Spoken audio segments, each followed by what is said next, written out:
Today I fucked up spending time with my girlfriend and her ex-boyfriend. I recently asked my girlfriend if she was cheating on me. Every Friday she would come home from work later than any other day of the week. This was not unusual to me until a few Fridays ago when I contacted one of my girlfriend's coworkers to get information about her whereabouts. My girlfriend was not responding to my messages or answering my calls, and I was beginning to get worried because it was getting really late. Later than the time she usually came home late. My girlfriend's coworker said the last time she saw my girlfriend was when everyone left the office to go home. Based on what the coworker explained, none of them ever worked late on Fridays, which confused me. My girlfriend eventually called me back to apologize for not responding and to inform me that she was finally on her way home after being stuck in a lengthy meeting at work. When my girlfriend got home, I made her aware that I called one of her coworkers because I was concerned and that the coworker said that late-night meetings were never a thing. My girlfriend got really upset at me for not being patient enough to wait until she returned my calls or replied to my messages, and said she was not surprised that of all the coworkers I contacted, it happened to be the hottest one. She instructed me not to call an intern the next time I want to keep tabs on her. I didn't expect my girlfriend to get so defensive about me just wanting to check if she was safe, and it made me feel like she might have something to hide. But for the purpose of restoring the peace and giving my girlfriend the benefit of the doubt, I apologized for upsetting her and made her understand that my intention was to check if nothing bad might have happened to her at that time of the night. My girlfriend apologized for her outburst and said it was a long day. The two of us eventually kissed and made up. More or less. The weeks that followed made me low-key take note of what appeared to be red flags in our relationship that I never noticed before but always seemed to be there. Like the late-night meetings. The fact that she always smelled of fresh perfume whenever she returned from these meetings. The friends she never introduced me to. The mysterious phone calls that had to be answered in private. All of these things made me wonder if something was going on.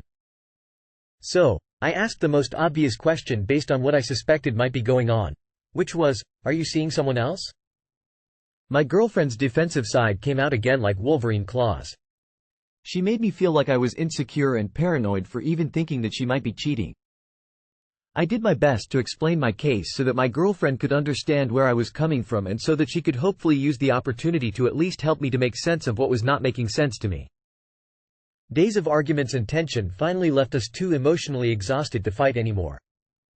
At that point my girlfriend came clean and said that the late-night Friday meetings were not work-related. In other words, she lied about working overtime on a Friday night. She showed me a picture on her phone of a guy in a wheelchair with literally no legs. The legless guy was my girlfriend's ex-boyfriend. Homie apparently lost his legs in an accident earlier in the year and has been recovering since then. Physically speaking, the progress has been good according to my girlfriend. But mentally and emotionally, progress has been slow. The ex-boyfriend's mental health prompted his parents to reach out to my girlfriend and request that she come to the rescue. Why her? Well, because her ex-boyfriend somehow forgot that he no longer had a girlfriend prior to the accident and refused to believe his parents when they informed him that his girlfriend was someone else's girlfriend now. My girlfriend said her original plan was to visit her ex-boyfriend and remind him that their relationship came to an end long before he lost his legs, and then provide whatever support she could. Her plan kind of backfired the moment she visited her ex to break the news of their breakup because he struggled to accept that she would not be there for him when he needed her most. She agreed to see him from time to time after he made her promise to visit as often as possible. From time to time and as often as possible turned into the late-night work meetings that never happened. The private phone calls I was never privy to was my girlfriend talking to her ex-boyfriend. The smell of fresh perfume that I always noticed after every Friday night meeting was my girlfriend trying to mask the scent of soap and lotion because sometimes she had to help her ex-boyfriend bathe. My girlfriend said nothing happened. I asked my girlfriend how touching her naked ex-boyfriend could fall under nothing happened. She said it was nothing sexual, but acknowledged that it was still very inappropriate and apologized for basically everything. It was a lot to take in. I didn't know how to respond. My girlfriend said she regretted not being honest with me from the beginning. I asked my girlfriend if she was going to continue seeing her ex-boyfriend because I never signed up for a triad. She said she would like to see him one last time to say goodbye. I said if she wanted to see him again, then I was going to be with her. My girlfriend and I visited her ex-boyfriend yesterday. It was awkward as fuck. The ex-boyfriend never stopped making awkward leg jokes and he insisted that I called him Legolas. I couldn't tell if he was trying to break the ice or trying to make me feel as uncomfortable as possible. If it was the latter, he was succeeding. Everyone was aware that my girlfriend was there to say goodbye because it was time to move on. The ex-boyfriend's parents didn't seem to accept what was happening because the two of them were giving "seeing you next Friday." The ex-boyfriend appeared to be okay with the situation. He even made a sideshow dedicated to my girlfriend for everything she did for him. Everyone gathered in the living room to watch the slideshow. I get overwhelmed by Dark Rooms started playing as the photos appeared. The song was specifically chosen because it was my girlfriend's favorite song according to Legolas. As soon as he pointed out the significance of the song, I knew this dude was asserting dominance. The slideshow was cringe because it became so obvious what his motives were. At least to me. The photos documented the period of time my girlfriend spent with her ex-boyfriend while I was under the impression that she was working late. Even though I eventually found out the truth, it was not easy to actually see the lie I believed for months captured on camera. Then came the bath time photos. Legolas took selfies of my girlfriend helping him bathe. It was clear in the photos that he was being silly for the sake of making light of a vulnerable situation. However, the guy was naked with my girlfriend and I was seeing what could never be unseen. It got under my skin that he included those photos in the slideshow. He reacted like it was an accident and apologized to all of us, especially me, since I was the only person who never saw him naked. As soon as we were done watching the slideshow, I was done staying. I thanked Legolas and his parents for welcoming me into their home and then I made it clear that my girlfriend and I had to leave. Hopefully forever. My girlfriend and I had a lot to unpack on our way home. I have no idea what going forward looks like for our relationship because my girlfriend lied to me for months and then I made the mistake of meeting her ex-boyfriend in person, which fucked me up even further. TLR found out that my girlfriend was secretly playing nurse for her physically challenged ex-boyfriend. To assert dominance, I teamed up with my girlfriend for her next nursing appointment so that her ex-boyfriend could see me when my girlfriend came to say goodbye forever. Ex-boyfriend asserted dominance back and exposed me to photos of my girlfriend bathing him. Even though I got the girl, I still feel like he won. You know, they say you can't beat up a disabled guy but you absolutely can beat them up. It's pretty easy because of the disability. TIFU by reading a long made-up story. There's things that happened, then there's this. So she can boldface lie and gaslight you about calling the hot intern and it's all Gucci? Haha, put your foot down and grow some balls. Send that dumbish to go live with Legolas. Seems like she can't be trusted. Like, at all. She was so comfortable to lie to you, and continued lying to you even after you confronted her about your suspicions. Your fuck-up was in not leaving her when she showed you that she cared more about being a hero to her ex than she cared about being truthful to you. Today I fucked up by letting my sister massage my back. Hey everyone. So, yesterday I woke up with some sore back. This wasn't unusual and I casually mentioned it to my sister. Without asking for permission whatsoever, she jumped into action and started to massage my back. At first it felt nice but she kept increasing the pressure and I started to feel a little uncomfortable. I said, "Hey, that hurts a little, could you do it more gently?" Her reaction basically was a no, and continued on. I was like, alright, it's not like it hurts that bad, so I let her continue. Big mistake, right there. I woke up today feeling like I got hit by a car. If I move, my back cries out in protest, in a language called pain. If I move it hurts so much I want to cry, and believe me, I don't cry from pain, ever, but this is like the worst pain I ever felt. I had to take a painkiller to get up and now I'm thinking. Is it possible that she caused a serious problem in my back? Did I majorly fuck up? Too long did not read. My sister massaged my back, and now it hurts more than anything I ever experienced. Edit. For all the funny dudes out there, I'm a gender-fluid asex person. Please don't fantasize about me, 21, and my sister, 42, thank you. Grimace, I didn't even think this could be relevant information. Reddit doesn't disappoint. Damn. That didn't go where I was hoping it wouldn't. And she's 42, not like 12? The description of what happened sounds like something a little kid would do, thinking, I can give good massages. Because they saw a video of somebody doing beat the shit out of your back massages and thought, whoa, that's easy. But a middle-aged adult doing this, not asking or listening to you and just mindlessly going for it apparently? That's frigging nuts. That's verging on manic behavior. I'm reading this comment while I'm laying in bed. I've been here for the last 7 days. I have nearly the same problem. I've done a lot of research and I have an MRI on Monday, but I'm guessing I have a herniated disc. It's pinching my sciatic nerve and I have spasms rolling down my leg pretty regularly. It's not as bad as it was at first. My first spasm lasted 8 hours, but the pain when I do have a spasm is absolutely intense.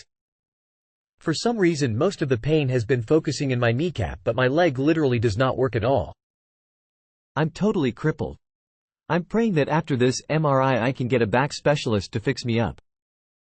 It happened at work, so I'm hoping my employer covers these costs, but you know how that goes. What in the world is a gender-fluid asex person? Where is the pain, exactly? Lower, upper back, in the middle, or aside? Is it in the same place as originally? Does it radiate to a limb or around an area?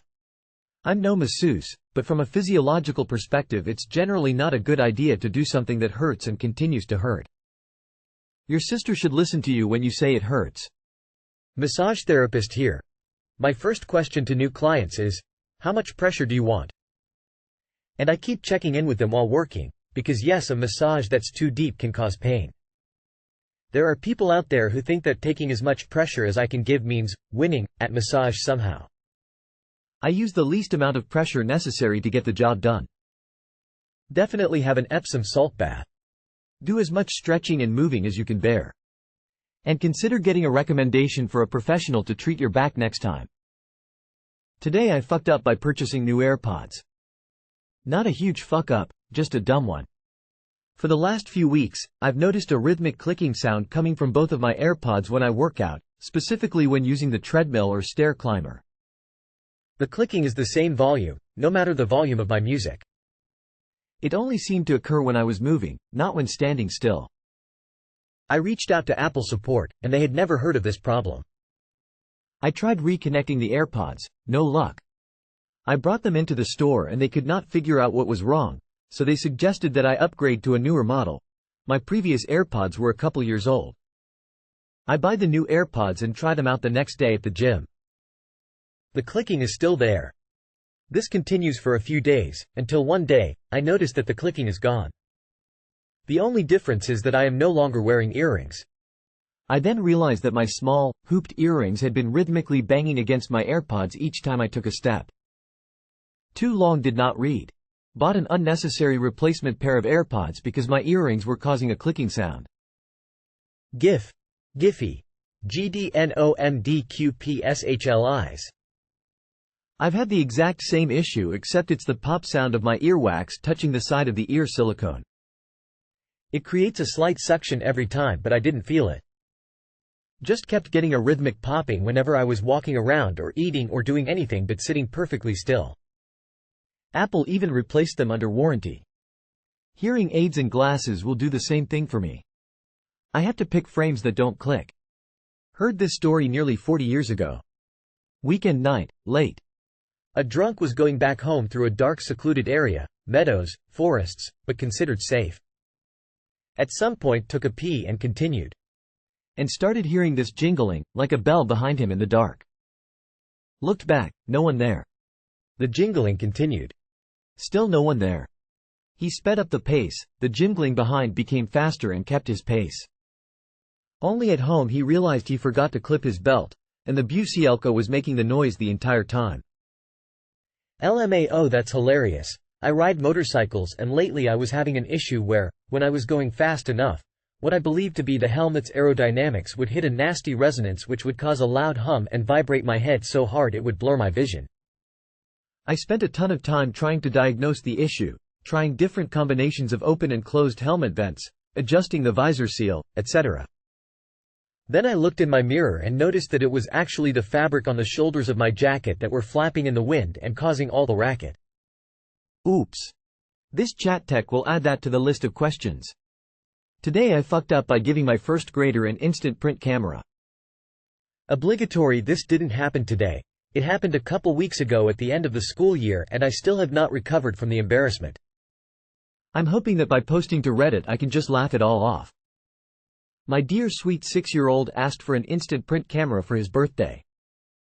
We got him one and he immediately got started taking pictures of our pets, pretty clouds, Lego creations, etc. After a couple weeks and 6 or 7 packs of film, he earned enough tickets to have a show and share at school. He asked to take his camera and some pictures. Beaming with pride over his natural photographic ability, we went through his stash and curated an exquisite collection of appropriate, clear, mom-approved photos.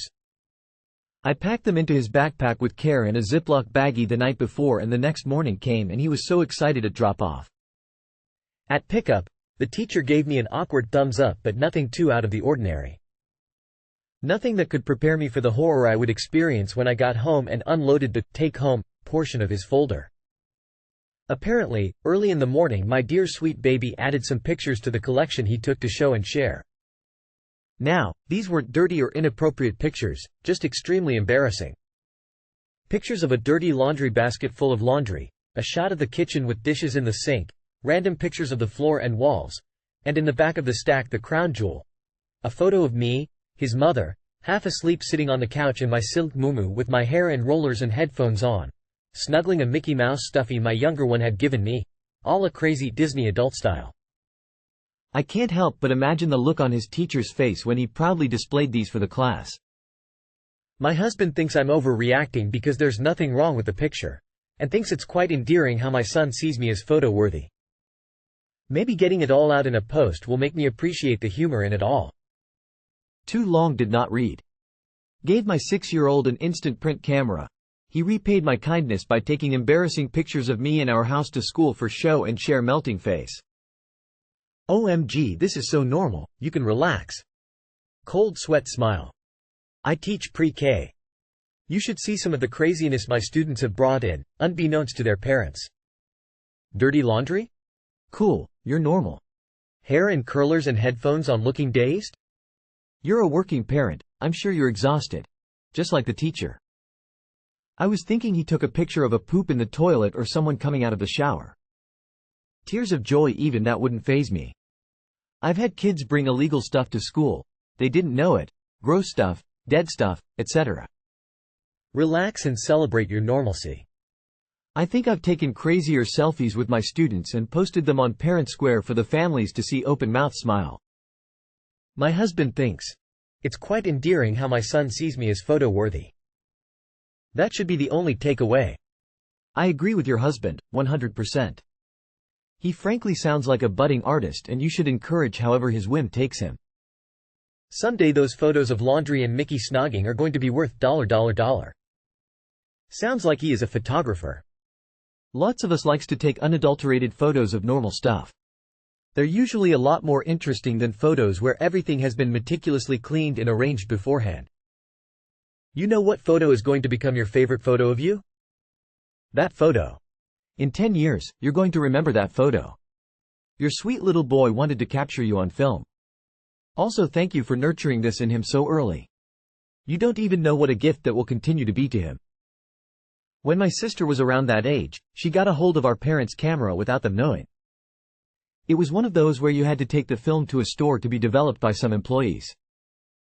Once it was full, they dropped it off thinking nothing was out of the ordinary. I still remember how mortified they were when they saw pictures she took of our butts just because she thought it would be funny.